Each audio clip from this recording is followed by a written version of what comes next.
Okay.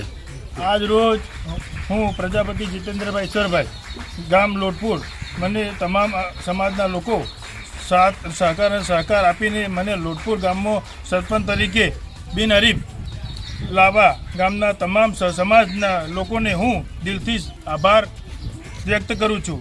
તથા સમાજ આજ બ્રહ્માણી માતાના મંદિર હવન રાખેલ છે. સમગ્ર ગામને ભોજન પ્રસાદનું આયોજન કરેલ લોટપુર ગામનો વિકાસ અને મારા ધ્યેય રહેશે.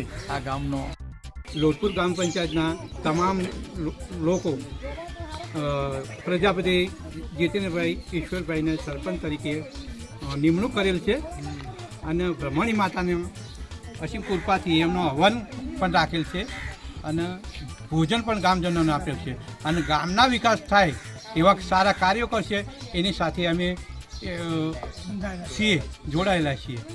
વત્તા ગામની પ્રગતિ થશે અને બિનહરીફ તરીકે સરપંચ તરીકે નિમણૂક કરેલ છે. ગામ લોટપુર, તાલુકો પાટણ, જિલ્લો પાટણ. આજથી સરપંચમાં જીતુભાઈ ઈશ્વરભાઈ પ્રજાપતિ બિનહરીફ જીતીને ગામજનો લોકો આજે એમનો સાથ સહકાર આપી અને એમને લાવ્યા છે અને ગામમાં સારું કરે અને ગામમાં વિકાસ કરે અને ગામમાં સારા કામ કરે એવા અમને ખૂબ ખૂબ આભાર. આજે બ્રહ્માણીમાનો હવનભાઈ જીતુભાઈ ઈશ્વરભાઈ પ્રજાપતિને કરાવેલ છે. આખા ગામને આમંત્રણ આપેલ છે, જમવાનો પ્રોગ્રામ, ભોજન આપેલ છે. બધા ગામજનો એમ જ વિચારે છે કે ભાઈ આવ્યા છે તો સારું કરશે, એમને કોઈ ગ્રાન્ટ મળે, સારી મળે અને લાવે અને ગામનું રક્ષણ કરે.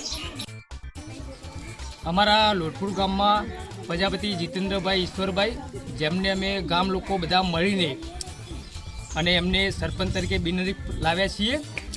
એટલે હવે પછી કંઈક લોટપુર ગામમાં સારો વિકાસ થાય અને કંઈક એવું સારું કામ થાય એના માટે અમે એમને સાથ સહકાર આપીને કંઈક લોટપુર ગામમાં સારું કંઈક થાય એ માટે અમને પૂરેપૂરો સાથ આપશું એવી અમારી ભાવના છે. ને જીતેન્દ્રભાઈ પ્રજાપતિ સરપંચ એ પણ પોતે સારું કાર્ય કરે એ માટે અમારી વિનંતી છે. આમાં હતું કે લોટપુર ગામમાં અમારા આ બીજી વાર બિનહરીફ થાય છે. પહેલી વાર એક બીજા સરપંચ હતા, બીજી વાર અમે જીતેન્દ્રભાઈ ઈશ્વરભાઈને બિનહરીફ લાવ્યા છીએ અને આજ સુધી સરપંચ નહોતા તો પણ એ લોકો સેવા આપતા હતા સરપંચ વગર. એટલે અમને એવું લાગ્યું કે ના, અમને કે એકવાર અમે વારો આપીને અને બિનહરીફ લાવીને કંઈક સારું થાય, લોટપુર ગામમાં કંઈક કાર્ય સારું થાય એ માટે વિકાસ થાય એ માટે અમે બિનહરીફ જીતેન્દ્રભાઈ પ્રજાપતિને અમે ફરીથી એકવાર એમને બિનહરીફ આપીને અને સરપંચ તરીકે લાવ્યા છીએ લોટપુર. હવે એના પછી કંઈક સરકારની કોઈ પણ સારી ગ્રાન્ટ હોય, બીજું વસ્તુ કે કોઈ ગરીબોને કંઈક એવા લાભ જોઈતા હોય એ માટે થોડો સહકાર આપીને એમને લાભ અપાવે સરપંચ. ઓકે. હવે અમારો તો ગામજનોનો એક પ્રશ્ન છે કે સરકાર કોઈ પણ લાભ હોય સરકારના એ અમને બિનહરીફ સરપંચ લાવ્યા છે એટલે એ લાભ આપે અને ગામજનોને કંઈક મળે લાભ. એ માટે અમારી ગામજનોની પણ એક રજૂઆત છે સરકારને કે સરપંચને કોઈ પણ ગ્રાન્ટ આપે, સરકારને કોઈ પણ લાભ હોય અને ગરીબોને અહીંયા મળે લોટપુર ગામમાં, એવી અમારી સૌની ગામજનોની ભાવના છે. શું નામ આપનું? રાઠોડ વિશાલકુમાર પ્રવીણભાઈ, વકીલ, એડવોકેટ.